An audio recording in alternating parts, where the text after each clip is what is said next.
दहशतवाद थांबवायचा असेल तर पीओके आपल्या ताब्यात घ्यायला पाहिजे। केंद्रीय राज्यमंत्री रामदास आठवले यांनी हे महत्त्वाचं विधान केलेलं आहे। पाकिस्तानला सबक शिकवणं आणि अत्यंत गरजेचं आहे आणि ती वेळ आता आली आहे असं देखील आठवले यांनी म्हटलेलं आहे। पाकिस्तानला सबक शिकवणं अत्यंत आवश्यक आहे।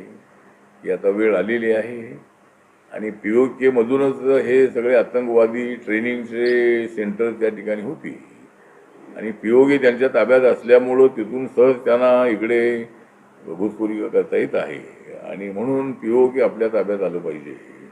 म्हणून यावेळेला लढाई ही अत्यंत आवश्यक आहे। जर पाकिस्तानने ऐकलं नाही तर लढाई युद्ध हे करावं लागेल आणि मी संसदेमध्ये सुद्धा अनेक वेळेला मांडलेलं आहे की पीओके ताब्यात घेतलाच पाहिजे।